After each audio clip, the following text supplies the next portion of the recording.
हरिओम आत्मीय भक्तजनों, सब प्रेम जय श्री हरि। एक बार की बात है, मगध राज्य के राजा सम्राट श्रोणिक भ्रमण के लिए निकले। यात्रा में उन्होंने एक वन में देखा एक कम उम्र की साधु, बड़ा ही तेजस्वी, बड़ा दीप्तमान चेहरे का तपस्या में लीन है। साधु तप करके उठा तो राजा से फल मूल आदि लेने के लिए आग्रह किया।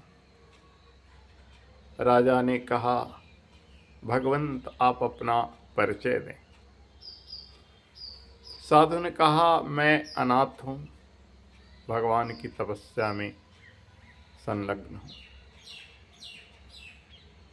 राजा कहा कि आप अनाथ कैसे, आप मेरे राज्य में हैं तो मैं आपका संरक्षक हूँ। जब कोई ज़रूरत हो तो आप आज्ञा दें, आपकी हर आवश्यकता को पूर्ति किया जाएगा। शुरू से ही कोई भी संत महात्मा साधु सन्यासी की देख राजा करते थे।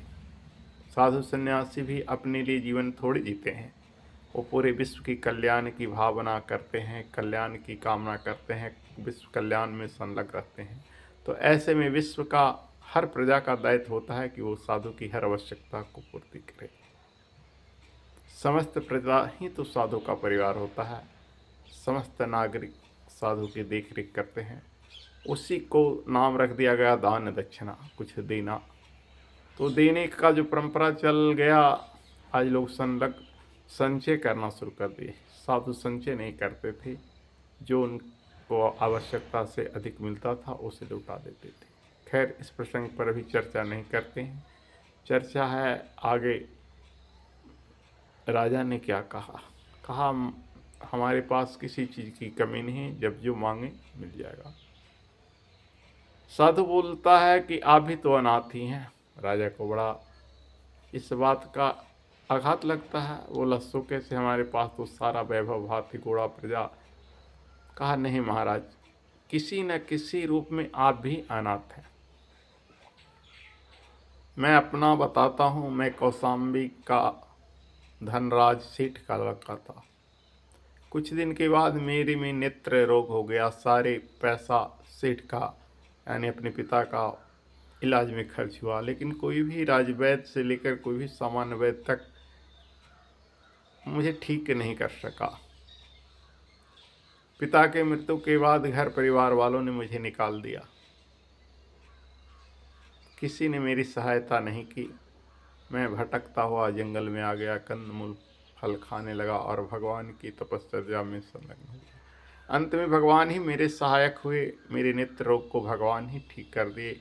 इस तेज से, इस साधना से, इस तपस्या से मेरा नेत्र रोग तो चला ही गया, साथ में मेरे शरीर में जो आप आभा कामती दीप्ति देख रहे हैं, सब तपस्या की प्रकाश है, ब्रह्मचर्य का बल है।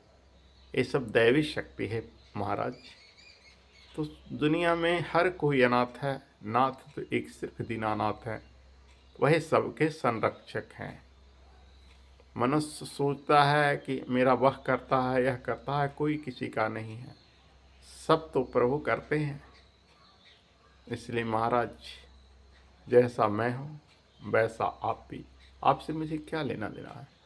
जब हम सेठ के पुत्र होकर सेठ की कोई भी राशि मुझे ठीक नहीं कर पाया, कोई राजवैद्य, कोई वैद्य मुझे ठीक नहीं कर पाया, एक भगवान ही ठीक मुझे किए। भगवान की ही सेवा तपस्या का फल है कि मेरा नेत्र रोग ही नहीं दूर हुआ, समस्त रोग दूर हो गए, चिर यौवन को प्राप्त हुआ। ये सारे जो कुछ भी आप देख रहे हैं, जिससे देखकर आप हतप्रभ हैं, ये सब तपस्या का फल है। तो मैं भगवान की सिवा और किसी से क्या याचना करूं? और फिर भगवान से याचना क्या करना? भगवान तो सर्व अंतर्यामी हैं, सब कुछ जानते हैं, और जब जिसकी ज़रूरत होती है भगवान पूर्ण करते हैं। शास्त्रों में कहा गया, यम यम चिंतते नित्यम तम तम प्राप्नोति निश्चितम। जो साधक होता है उसको अपने आराध्य पर विश्वास रहता है। वो जब जिस वस्तु की चिंतन मात्र करता है उसकी वो आवश्यकता पूरी होती है। हाँ, विश्वास पूर्ण होना चाहिए। विश्वास में जिनकी कोई कमी होती है उन्हीं को पूर्णता नहीं होती है, वही अपूर्ण होते हैं और भगवान को कोसते रहते हैं। भगवान तो सबको देते हैं। जय श्री हरि। हरि ओम तत्सत।